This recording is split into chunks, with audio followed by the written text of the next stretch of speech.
572페이지 이 시간에는 보도록 하겠까요? 자, 572페이지 보면 훈민점이 나옵니다. 이제 훈민점과 관련돼서 보면 일단 훈민점이라는 것은 옆에 그 밑에 작품 해제를 잠깐 볼까요?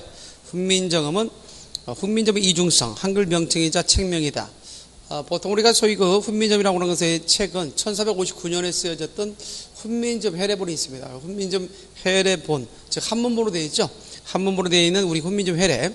해례의 체제는 A와 해례와 정인지 서로 되어 있는데 그 중에서 A만을 우리말로 번역한 것을 언해본이라고 하죠. 따라서 오늘날 전하고 있는 훈민정음은 대체적으로 한문본과 언해본 두 가지 형태로 전하고 있다라는 사실을 좀 기억해 두시면서 해례본의 체제 가운데 A 본문 부분에는 세종대왕의 어지, 그 다음에 글자의 운용법, 자모의 음과 사성법에 대해서 언급이 되어 있고요. 그 다음에 해례 부분에 있어서는 해설 부분으로서 제자해, 초성해, 중성해, 종성해, 합자해, 용자래 등이 있다고 하는 것. 이 밖에도 정인지 서와 관련돼서는 훈민점의 창제와 경위에 대해서 한시 형태로 표기되어 있다는 점.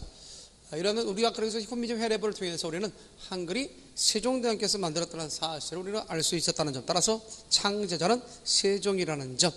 이런 것들이 우리가 중요한 내용 가운데 하나다. 그러면서 오늘날 훈민정음의 창제와 반포와 관련해서는 창제는 1443년에 이루어졌지만 반포가 1446년에 이루어졌다. 따라서 반포와 창작, 즉 창작 연대가 다른 차이설을 인정하고 있다는 정도는 알고 있으면 되겠습니다. 자, 그 내용은 기본적으로 좀 알고 있으면 되겠어요. 자, 그러면서 우리가 여기서 하나 기억할 수 있는 것은 세종의 어지 속에 담겨 있는 대체적으로 뭐에 대해서 기본적으로 이해돼야 돼요? 그 어휘가 시험에 잘 나와요. 어휘 부분이 시험에 잘 나온다. 물론 정신도 있죠. 세종의 어지성에 담기는 창제 정신.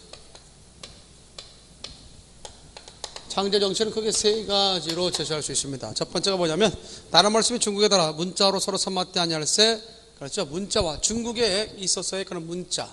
자, 우리가 하고 있는 이 말과 중국 한자를 갖다 빌어서 우리말을 표기하게 되는데 중국 문자와 우리 한글을 표기하는 데 있어서는 이 한글과는 즉 말소리와는 상당 부분 다른 점이 있기 때문에 즉 한자를 통해서 우리의 말소리를 다 담아낼 수 없다.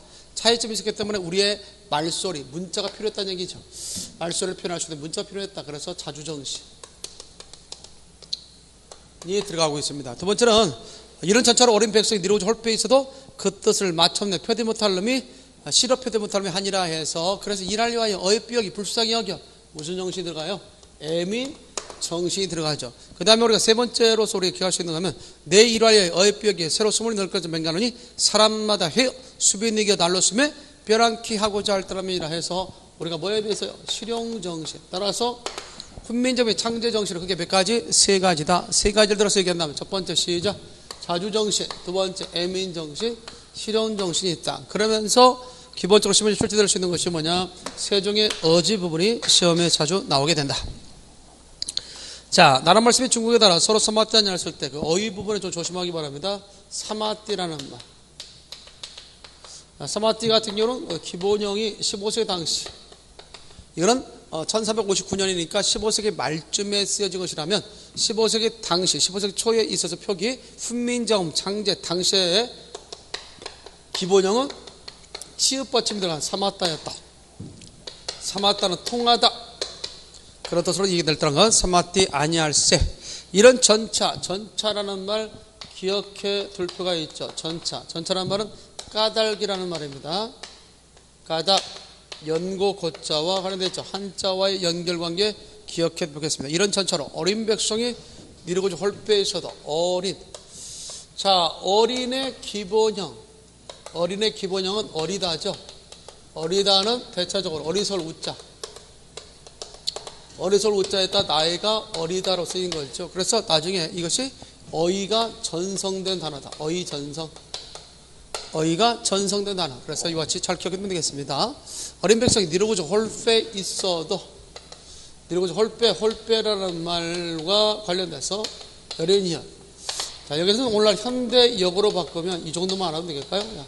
할 바가 이렇게 해석하면 되겠어요. 홀빼 할 바가 있어도 그 뜻을 싫어 표기 못하려면 아니라 싫어라는 말 기억해야 돼요. 싫어라는 말은 여기서는 대체적으로 얻어 뭐 능히 그런 의미로 쓰입니다. 그래서 여기서는 얻을 득자 능히 표기 못하려면 아니라 내 일을 위하여 어여삐 여겨. 자, 어여삐와 관련돼서는 기본형이 뭐라는 점 나왔지? 어여쁘다. 자, 어여쁘다는 점에서 우리가 기억할 수 있어야겠죠. 이 어여쁘다는 불쌍하다, 가련하다 뜻이거든요. 가련할 민자, 불쌍하다, 가련할 민자의 뜻을 따 나중에 이제 나이가 어리다는 게 아니라 불쌍하다, 가련하다 뜻에서 농염하다, 예쁘다는 뜻으로 바뀌게 됩니다. 같이 농염할 염자죠. 애플 미자. 그래서 이 같은 의미로 어이가 전성된다. 따라서 이 같은 어여뼈처럼 어이가 전성된 자녀를 찾아라. 어여뼈처럼 어이가 전성된 자를 찾아라. 그러면 어린을 찾아주면 되겠죠. 자, 어여뼈겨 새로 28글자를 맹간원이 사람마다 수비인에게 쓰면 수비라는 말을 했죠. 수비와 관련해서는 이것이 기본형 쉽다 했다가 부사어점에서 이가 만나서 됐죠? 그래서 이것이 비읍 순경하면 됐습니다. 수비. 이와 이가 같은 거니까 하나가 생략됩니다. 그래서 수비가 수이가 됐죠? 그래서 오늘날은 보면 어떤 뜻입니까? 쉽게라는 뜻을 가졌다는 점도 아울러 기록하겠습니다. 수비에게 쓸매, 날로 수매 할 때 8번째. 자, 수매가 나오는데, 수매. 이것은 부수다의 명사입니다. 이것의 명사형이라는 사실을 기억할 필요가 있습니다. 그래서 우리가 이와 관련돼서는 어떻게 정리될 수 있느냐면 다음 같은 내용이죠. 자, 부수다하고 뭐가 있냐면 쓰다가 있는데 이 부수다는 대체로 어떤 의미로 쓰이느냐? 뭐뭐를 사용하다, 약이 쓰다, 모자를 쓰다라는 의미로 쓰일 때 쓰는 거고요. 이 쓰다라고 하는 것은 글을 갖다 쓰다가 됩니다. 따라서 적어도 15세기 당시에는 이 부쓰다 형태와 쓰다 형태가 있다가 나중에 임진왜란을 개점으로 해서 비읍결, 부쓰다가 뭘로 통합되냐면 쓰다로 통합되어서 이 쓰다의 형태가 이 네 가지의 의미를 다 드러내는 하나의 그런 문자로서, 단어로서 쓰이게 됐다는 얘기죠. 따라서 비읍계열이 시옷계열로 통합된 것은 대체적으로 임진왜란 이후에 비읍계열이 파변명사 있죠? 비읍계열이 뭘로 통합됐다? 시옷계열로 통합됐다. 이 사실을 좀 기억할 필요가 있습니다. 자, 이렇게 정리하다 보니까 가끔 그 어휘를 묻는 문제가 더러 쉬운 문제 출제가 잘 됐다는 얘기죠. 그 부분에 대해서 확실하게 좀 이해를 해드리겠습니다. 문법적으로 들어가면 상당 부분 좀 어렵지만 일단 공무원 시험에서 국어시험 문제 정도에는 문법적인 사항보다는 이런 어휘에 더 초점 맞춰서 시험 문제 출제됐다고 하는 것 정도는 우리가 알고 있으면 되겠어요. 자, 하나만 더 우리가 제시하게 된다면 가끔 시험 문제 가운데 그 부사의 성격이 다른 것은 뭐냐 이렇게 나올 수 있는데 본 572페이지의 세종의 어질거리라는 글 속에는 부사가 대체적으로 다음과 같이 들어 있습니다. 네, 한번 불러줄 테니까 한번 거기다 밑줄해 놓을까요? 나란 말씀이 중국에 따라 문자로 서로의 동그라미 사마띠 아니할세 이런 전자로 어린 백성 니로조 홀빼에서도 마참내란 말에 동그라미를 기록하겠어요. 마참내. 그 다음에 싫어란 말에 동그라미. 그 다음에 어여삐의 동그라미. 세로의 동그라미. 사람마다 회여의 동그라미. 수비의 동그라미. 그 다음에 난로의 동그라미. 이렇게 하면 전체적으로 한 8개 정도가 이제 부사가 나오는데 이 중에서 성격이 다른 부사는 뭐냐 시험문이 나오면 나머지는 파생부사인데 서르만 원래부터 부사입니다. 그래서 혹시라도 시험문 가운데 부사의 성격이 다른 것은 뭐냐 아니면 이 지문 가운데 총 부사의 숫자는 몇 개냐 하면 8개. 그 중에서 성격이 다른 것이 뭐냐 그러면 서르를 찾아줘야 된다라는 겁니다. 따라서 여러분 교재 573페이지의 하단 부분에 좀 보면 품사의 전성과 관련돼서 형용사가 부사로 된 거 어여삐 수비, 동사가 부사로 된 거 싫어 해요, 명사가 부사로 된 거 마참내 난로, 관형사가 부사로 된 거 세로, 이런 것들이 다 파생부사죠. 반면에 우리가 서르라는 것은 원래부터 부사라고 하는 것, 따라서 가끔 파생부사와 아니면 원래 부사에 대한 것들을 묻는 문제가 더러 시험 문제에 출제될 수 있다라고 할 수 있습니다. 자, 574페이지는 소화건해가 있죠. 중국 유자증, 우리가 소위 유자증, 남송 때 유자증이 스승인 주자의 지도를 받아서 쓴 것이 소학이죠. 어린이 도덕 교과서와 관련된 내용이 소학인데 그 소학을 우리말로 번역한 것을 소학언해라고 얘기합니다. 대체적으로 이번에 2016년도에 7급 서울시 7급에서 소학언해가 이번에 언급이 됐더라고요. 자, 어쩌다 우리 기억하시는 것은 뭐냐? 전체 구성은 입교, 명륜, 경신, 계고, 가헌, 선행인데 입교라는 말, 그 내용적인 것도 연결된 거 잘 알아둬야 돼요. 가르침을 베푼다는 뜻이지 자칫 학교에 들어간다라고 잘못 이해하면 안 됩니다. 가르칠 교자입니다.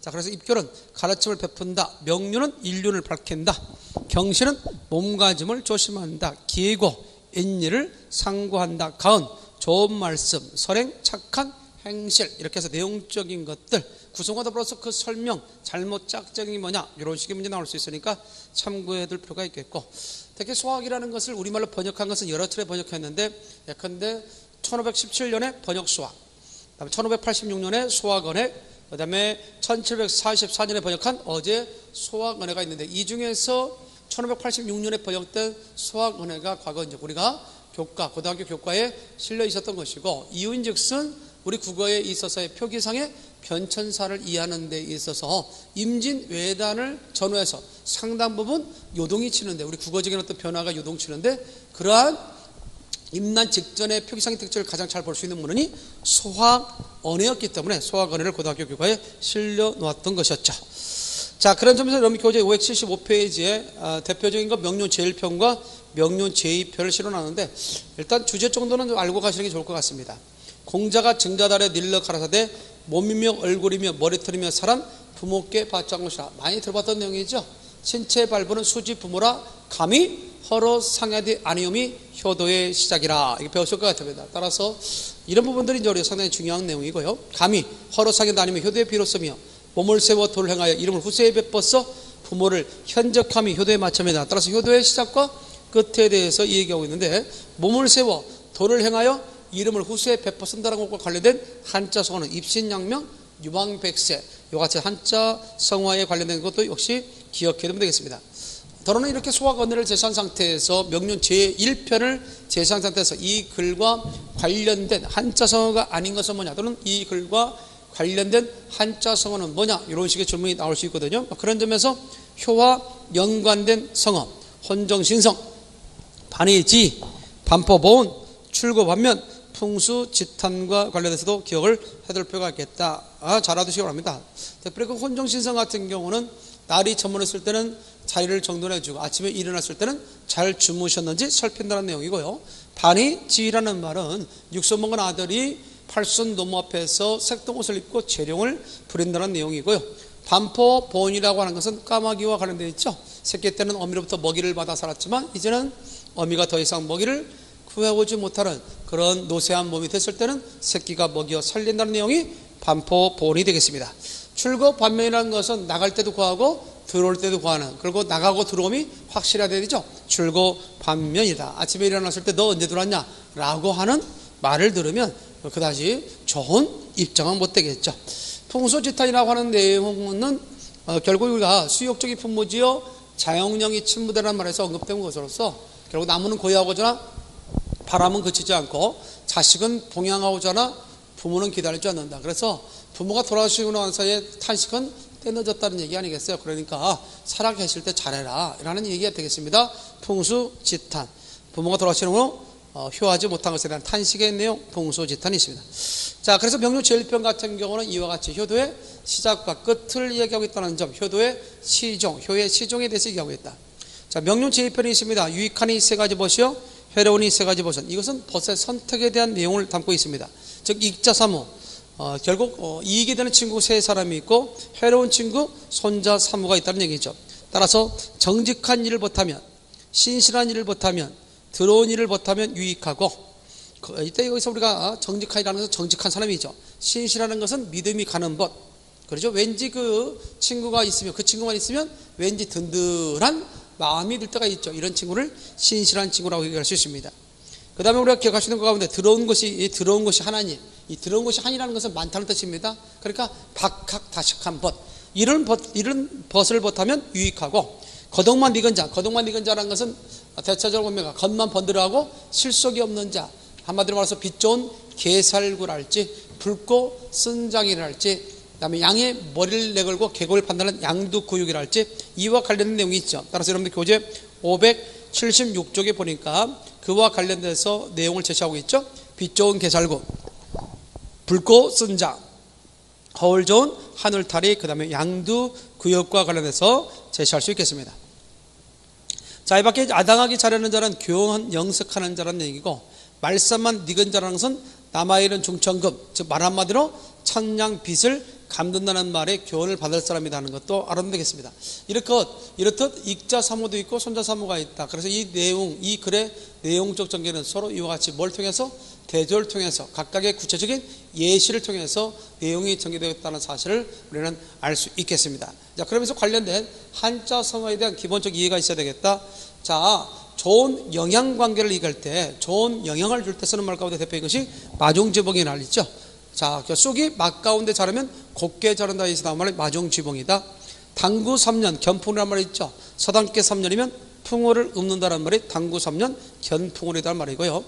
이 밖에 삼밭의 쑥이라는 말도 앞서 얘기했던 마종지봉과 같은 말이라 볼 수 있겠습니다.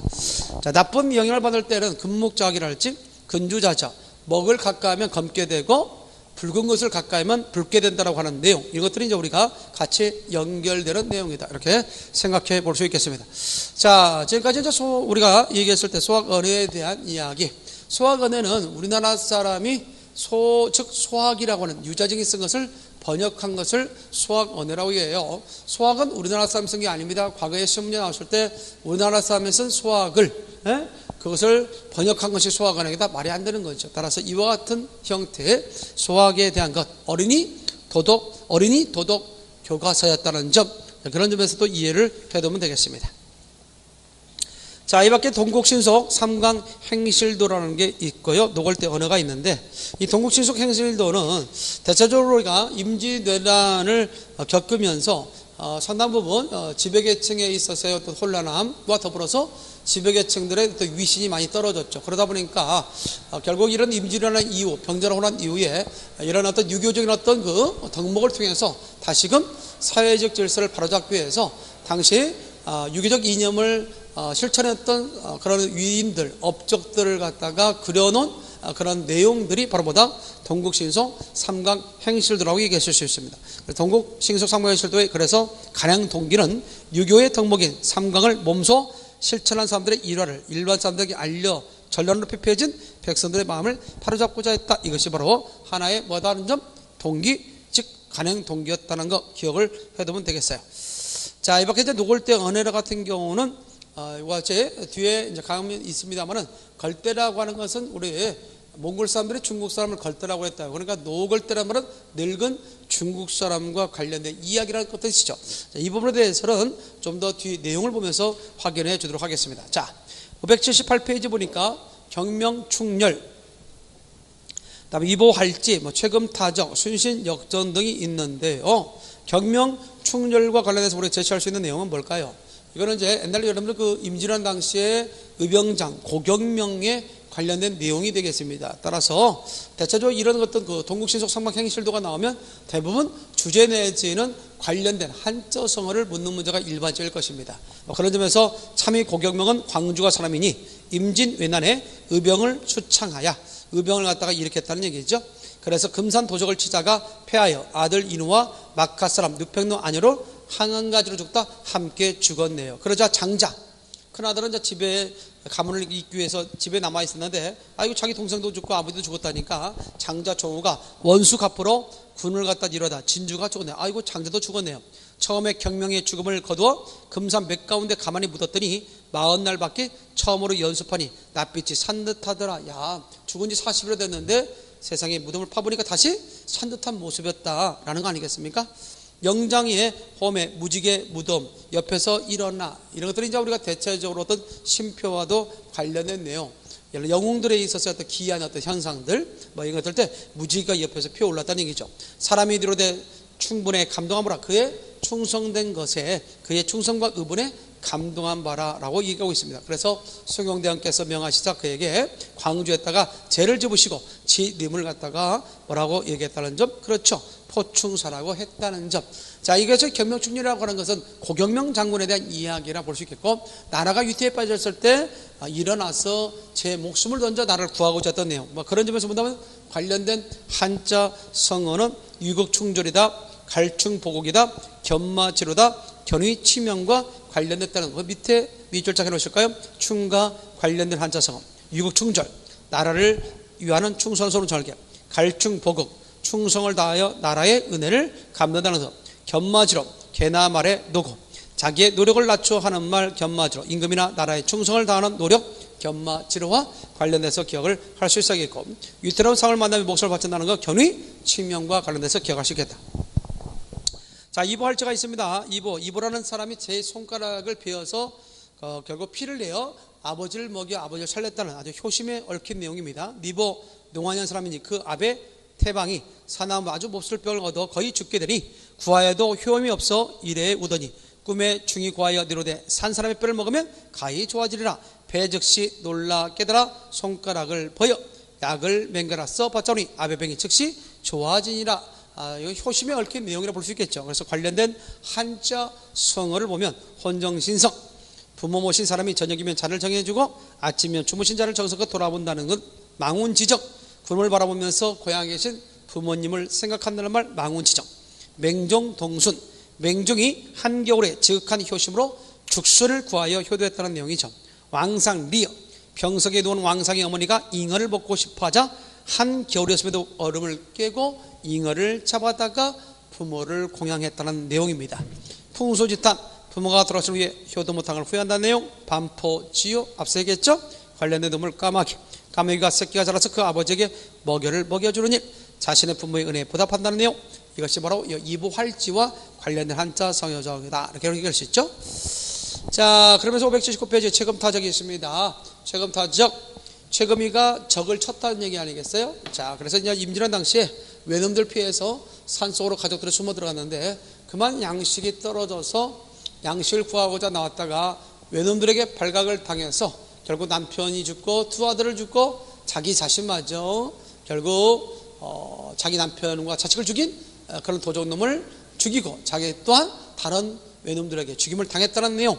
열과 관련되어 있죠. 열, 앞서 얘기했던 경명충렬이 춤과 관련된 내용이고, 이보할지가 효와 관련된 내용이라면 최금타적은 열과 관련된 내용이다. 한번 내용적 이해를 보니까 이렇게 되게 돼요. 양녀최금이는 옥계연 사람이니 사로 고학전의 기어집 아내라. 이것은 아내라는 어떤 의미로 이해될 수 있겠습니다. 정유회련에 그 지아비를 쫓아 두 아들 거느리고 도적을 몇 가운데 피하더니 도적이 불해요. 이 불해라는 말은 갑자기라는 뜻입니다. 항상 이렇게 고전 작품이 나오면 거기에 대한 어휘는 항상 관심을 갖고 정리를 좀 해둬야 됩니다. 도적이 불해요. 갑자기 일어나 그 지아비를 먼저 죽이고 또 두 아들을 죽이나 최금이 돌을 가지고 결에 내더라. 한 도적을 죽이니 도적이 죽이다 금상도에 정문하시니라 라고 되어 있습니다. 자, 최금타적 관련돼서 열과 관련된 내용, 관련된 한자 성어를 제시해 볼 수 있는데, 삼강, 군이 신강, 분이 자강, 부이 부강과 관련된 내용이라 볼 수 있고요. 또 하나 기억할 수 있는 것은 오륜, 부자유칫, 근신유의, 부부유별, 장유서, 붕우유신과도 관련되어 있으면서 특별히 열과 관련된 한자성을 알아도요. 불경이부, 열려는 두 자비를 섬기지 않는다는 것, 출철열려, 하늘에 는 열려라는 것, 절개에 있는 굳은 여의를 뜻한다는 점, 백주지조, 공백이 안에 공강, 백주라는 시를 지어 병세하고 절개시킨 고사에서 유리한 말, 남편이 일찍 죽은 아내가 절개를 지키는 것을 백주지조입니다. 이 밖에 일부 종신, 남편이 죽은 뒤에도 개가지 않고 수절하여 일생을 바친다는 내용, 이것들이 이제 우리가 최금타적을 통해서 제시할 수 있는 내용이다. 자, 이 밖에 우리 순신 역전이 있습니다. 자, 순신이가 아주 말이죠, 전쟁에서 역전 고투를 한 그런 내용을 담고 있습니다. 그러다가 이제 나중에 적의 총탄에 맞아서 죽게 되죠. 자, 통제산 니순신은 아사년 사람이니 지혜와 용기, 디용, 아직까지도 국외엄마가 일어나지 않는 그 당시의 상황적 표기를 볼 수 있습니다. 지혜와 용기가 사람에게, 이때 의계라는 것은 부사 비격격 조사로 이해된다. 사람보다 넘더라. 임진왜란에 통자세가 되어 구전, 거북이 배를 만들어서 얘를 외놈들이죠. 여러 번 쳐 이기다. 무술년 겨울에 배와 병사를 거느리고 주사를 거느리고 도적으로 더불어 남의 섬 바닷가운데 가 크기 싸워 이길 타서. 이길 탄다는 것은 승승장구. 이길 타서 물어조차 밑줄 자 물러나 쫓기어 가는 일 따로다가 그만 순신이 나나오는 철원의 맞은바가 되어 죽게 님하며 좌우다르 닐러 가로되 삼가 발상치마오라고 되어 있죠. 삼가 발상치마오. 아직까지도 역시 국외음마가 일어나지 않았음을 알 수 있는 것이고, 마오라는 말에 좀 기억을 좀 해둘까. 마오라는 말에는 우리가 일반적으로 봤을 때 원래는 말곤데 리을 아래 중세 때는 기억이 탈락이 일반적이었어요. 그래서 기억이 탈락돼서 말오, 그러다가 다시 리을이 탈락돼서 마오가 됐다는 점도 기억이 다. 따라서 음은 탈락이 보이는 부분이라는 것도 기억을 좀 해두면 되겠네요. 삼가 발사치 마오, 길을 들이고 붓을 울려 살았을 같이 하라 하연을 그 말대로 하여 크게 이겼다라고 되어 있죠. 내 죽음을 알리지 마라, 뭐 이런 내용이 있었지 않습니까? 자, 그래서 나중에 소경대왕이 녹공 정직하시고 금상도에 정문을 했다는 내용을 담고 있습니다. 자, 순신역정으로 돼서 어때요? 결국 나라가 어림에 처해 있을 때 제 목숨을 던져서 나라를 갖다 구한, 이런 측면에서 본데 순신역전 역시 춤과 관련된 내용이고, 관련된 한자 성어를 제시하게 되면 살신성인 멸사봉공과 관련되어 있다라고 얘기할 수 있습니다. 이제 관련된 한자 성어까지 짝져서 알아두는 내용이죠. 하나만 더 할까요? 노골대 언어가 있습니다. 앞서 이제 우리가 걸대라고 하는 것은 중국 사람을 가리킨 거니까 노골대라고 하는 것은 늙은 중국 사람. 그래서 늙은 중국 사람이 있었는데 우리 고려 상인이 중국에 가서 여관에 머물고 있을 때 그 늙은 중국 사람과 이야기를 나누는 대화 형태의 글이 바로 이와 같은 노골대 언어다라고 얘기할 수 있습니다. 자, 그러면서 이 노골대 언어는 과거 서울지방직신문에서 출제된 것 중에 하나가 이 당시 그 고려 때의 그런 관원들이 중국어를 익히는 회화책으로서 많이 활용됐던 것 중에 노골대 언어였죠. 그래서 과거 서울시 지방직의 시험에 나왔던 것이 뭐였냐면 다음 중에서 실용적인 성격을 갖고 있는 문헌은 뭐냐 시험 문제 출제되면 노골대 언어가 답으로 요구됐다는 점도 아울러 기억해 두면 되겠습니다. 자, 너는 고려 사람이 또 어찌 한어 중국말을 잘하느냐? 내 중국 사람한테 글 배우니 이런 전차로 이런 까닭으로 저기 중국말을 아노라. 네 손대 글 배운다. 너 누구한테 글 배웠느냐 할 때 여기서 가장 중요한 것이 있습니다. 문법적으로 시험 문제에 더러 잘 나오는 것 중에 하나가 이 부분이 더러 잘 나오죠. 특히 우리가 기억할 수 있는 것이 뭐냐면 앞에 주어가 2인칭일 때 여기에 이제 뒤에 올 수 있는 말 가운데 난다란 말이 있고, 그 다음에 여러분들 교재에도 제시되어 있는 것처럼 니은다가 있습니다. 자, 이렇게 앞에 주어가 2인칭일 때 그 난다나 니은다는 무엇을 갖다가 의미하느냐? 이거 잘 알아둬요. 이때 난다는 현재 시제 의문형 종결어입니다. 현재 시제 의문형 종결어입니다. 현재 시제 의문형 종결 어미로서 이해된다는 것이죠. 그 다음에 니은다 같은 경우는 과거 시제 의문형 종결어입니다. 그래서 이 두 가지의 공통점은 둘 다 의문형 종결어이라는 점. 자칫 잘못해서 이것을 오늘날 현대 국어에 있어서의 현재 시제 어미로 알면 틀린다. 잘 알아둬요. 주어가 몇 인칭일 때? 2인칭일 때 난다는 현재 시제 의문형 종결어미, 니은다는 과거 시제 의문형 종결어미라는 사실을 기억할 필요가 있습니다. 따라서 이 부분을 해석할 때 어떻게 되겠어요? 너는 누구한테 글 배웠느냐? 이때 니은다는 과거 의문형 종결어미죠. 그러니까 너 누구한테 글 배웠느냐? 이런 뜻으로 해석해야 된다는 거죠. 그런 가운데 내 학당에서 글 배워라 이렇게 얘기하고요. 내 무슨 글 배운다 할 때 또 이 역시 니은다가 과거 의문형 종결어미죠. 그래서 내 무슨 글을 배웠느냐? 그러자 논어맹자 소학을 읽었습니다. 내 매일 무슨 공부 하난다? 너 매일 무슨 공부 하느냐? 이때 하난다 할 때 난다는 현재 시제 종결어미라는 것이겠죠. 따라서 매일 이른 새벽에 일어나 학당에서 스승님께 글 배우고, 학당에서 노하거든 집에 와 밥 먹게 마치고, 또 학당에서 서품 쓰기 하고, 서품 쓰기 마치고 연구하기 하고, 연구하기 마치고 글 읊기 하고, 글 읊기 마치고 스승 앞에서 글을 강하노라. 여기서는 우리가 대체적으로 학문을 익히는 과정에 대해서 제시하고 있죠. 혹시 시험 문제 가운데 매일 이른 새벽부터 시작해서 강하노라까지를 제시한 상태에서 이 글의 주된 글의 전개 방식은 뭐냐 그렇게 한다면 과정이라고 생각하면 되겠습니다. 무슨 글을 강하느냐? 노와 소와 논어 맹자를 청하노라. 따라서 노갈대 언어와 관련돼서 시험 문제 출제될 수 있다면 뭐가 나오겠느냐? 아까 얘기했던 문법적인 상황으로서는 난다와 니은다의 처리 방법, 따라서 현재 시제 종결어미, 의문형 종결어미, 과거 시제 의문형 종결어라는 사실을 좀 기억할 필요가 있겠고, 이와 더불어서 우리가 또 하나 기억할 수 있는 것은 매일 이른 새벽부터 일어나서 강하노라까지를 통해서 결국 이 글에 투된 전개 방식은 과정과 관련되어 있다라고 하는 것을 묻는 문제가 더러 출제될 수 있겠습니다. 자, 일단 지금까지 쭉 이렇게 해서 어학적인 글과 관련해서 좀 살펴봤는데, 특별히 그 제일 밑에 하단 580페이지 밑에 하단에 보면 이런 서울지방직 같은 데랄지 또는 군무시험 등 이런 특정 시험에서 이런 어학적인 글에 대한 순서를 묻는 문제가 시험에 출제되기도 합니다. 그런 점에서 보면 용비어천가는 1445년, 훈민점 언해부는 1459년, 두시연의 초가문은 1481년, 소화관에는 1586년, 순신역전은 1617년, 두시연의 중간문은 1632년, 노골대언어는 1670년, 어제 소화관에는 1744년에 나온 문헌이라는 것. 가끔은 이런 문헌에 나온 순서를 매기만한 유형의 문제가 시험에 출제되기도 합니다. 자, 여기까지가 일단 어학적인 글이다라고 볼 수 있습니다. 자, 일단 잠깐 쉬었다가요, 이어서 문학적인 글에 대한 용비어천가랄지 그 다음에 두시연에 대한 이야기 등 문학적인 글에 대한 주요 사항을 살펴보는 시간을 갖도록 하겠습니다. 잠시 쉬었다 하겠습니다.